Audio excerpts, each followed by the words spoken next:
De las 20:22, ¿en qué creen los cordobeses que creen? Si es que creen. Bueno, un trabajo que ha estado realizando la consultora Delfos dice que en los últimos 2 años se incrementó en un 4.3% la cantidad de cordobeses que no creen en ninguna religión, no creen en Dios o no responden cuando se les consulta sobre ese tipo de temas. Está en línea el consultor Norman Berra. ¿Cómo estás, Norman? Buenas noches.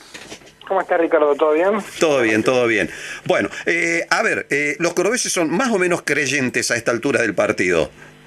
Bueno, como anticipaste, lo que sucedió es que de la medición anterior que le hicimos del año 2016 a esta, subió 4.3 la no creencia en ninguna religión ni en Dios, subió de 16,6 a 20,9, si redondeamos para simplificarle un poco la vida a los oyentes, subió de 17 a 21, digamos.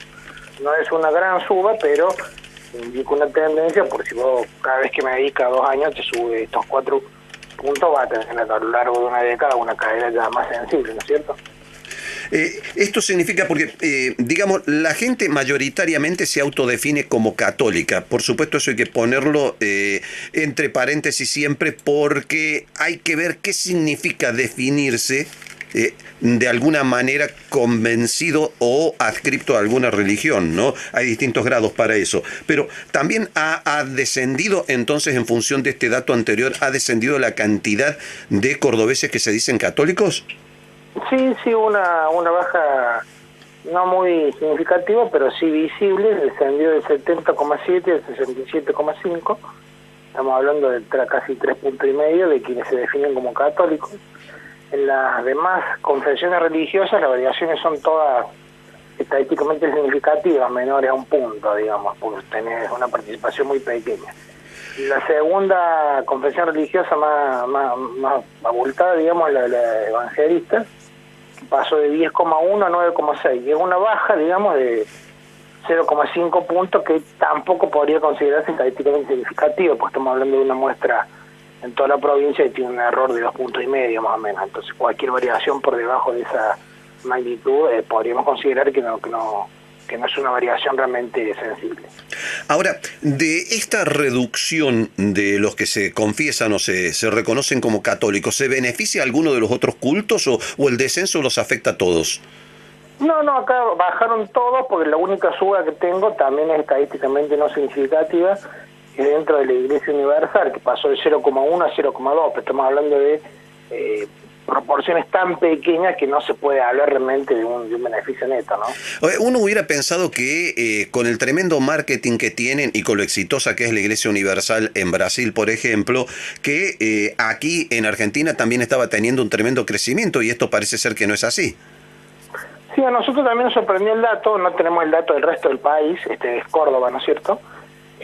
Uno podría hacer reserva de que quizá en el resto del país sí hay una suba, y que por lo menos al nivel de Córdoba la estadística no lo capta, pero no podríamos afirmar que en el resto del país no ha habido una suba visible, digamos, pues no tenemos esa información. Ahora, y cuando se dicen o se reconocen como católicos, por ejemplo, los cordobeses, los que afirman serlo, ¿católicos de qué tipo? ¿Militantes?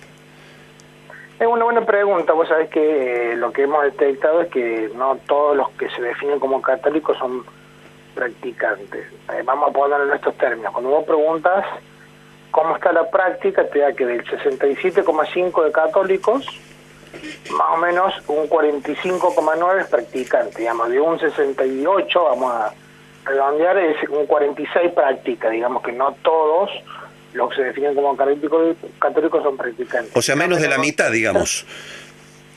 Sí, en realidad es de un 68, un 46, digamos. Está 20 puntos por abajo la práctica del total que se define con confesión. En cambio, en el caso de los que son evangelistas, pues fíjate que el 9,6 se define evangelista, y ese 9,6, el 8,8, es decir, casi el 100% es practicante. O sea que podríamos decir que la práctica religiosa es mucho más disciplinada o más metódica en el caso del evangelista que en los católicos, porque casi todos los que se reivindican como evangelistas se definen en la práctica también como practicantes de esa confesión.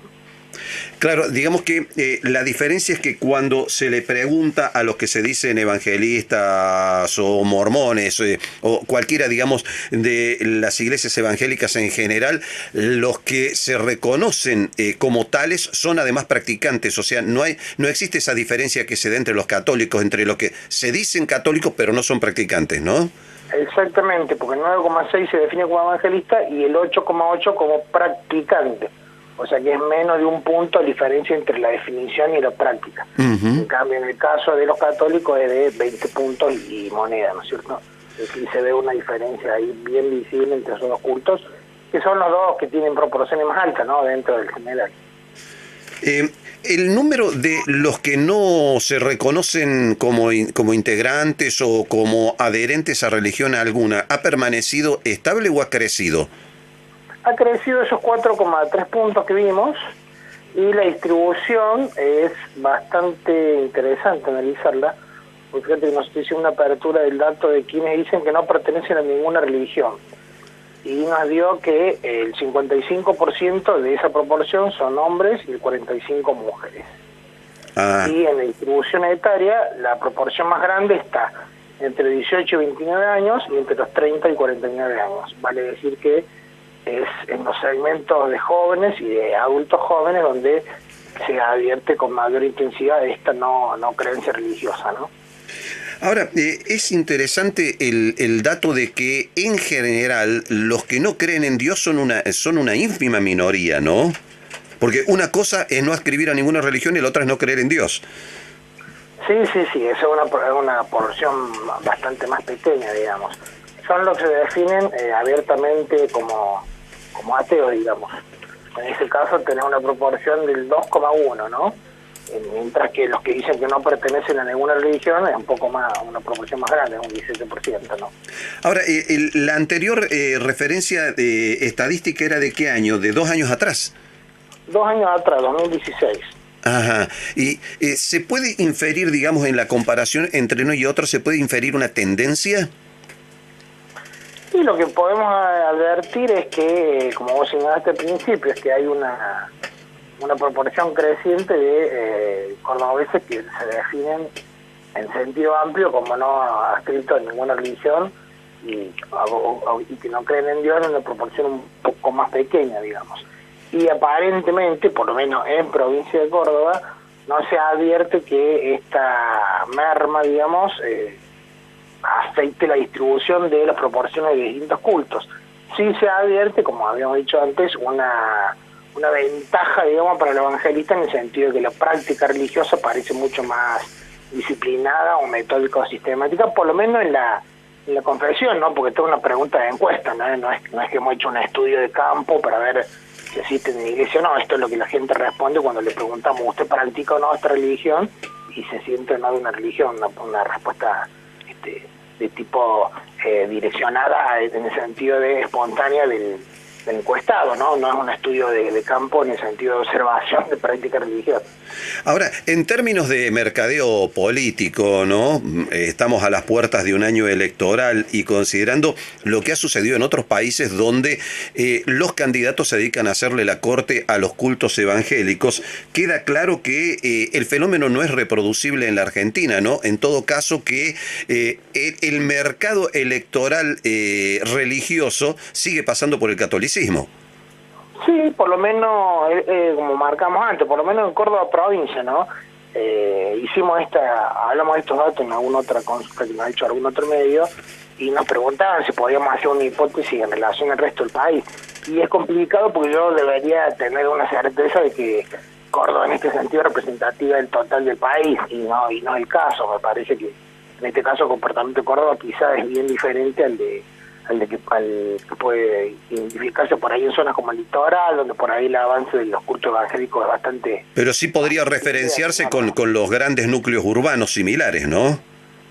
Sí, podríamos pensar que el comportamiento, por lo menos de las ciudades principales, de las capitales grandes, como Córdoba, digamos, de mayores de 1 millón de habitantes, que están en torno a esa cifra de población, podrían tener un comportamiento similar a este, sí, eso sí. Bueno, en resumidas cuentas, mensaje para todos los candidatos. Por el momento hay que seguir cultivando buenas migas con los señores obispos. Sí, es interesante el dato que vos traes porque no nos olvidemos que este también ha sido un año de agenda intensa en relación al tema de culto, ¿no? Con el debate de la ley de interrupción voluntaria del embarazo, se galvanizaron un poco las posiciones católicas y bueno, ahí lo que sucede ahí es que desaparece el matiz, ¿no? Porque tanto la católica como la evangélica tienen posiciones similares, contundentes en contra del aborto, ¿no? Sí. Pero evidentemente el vector del poder sigue pasando todavía por la Iglesia Católica, ¿no? Sí, la principal proporción sigue siendo, sin duda, eso, absolutamente. Norman Berra, gracias por habernos ilustrado sobre esta cuestión. Un abrazo y hasta la próxima. Un abrazo y muchas gracias a ustedes.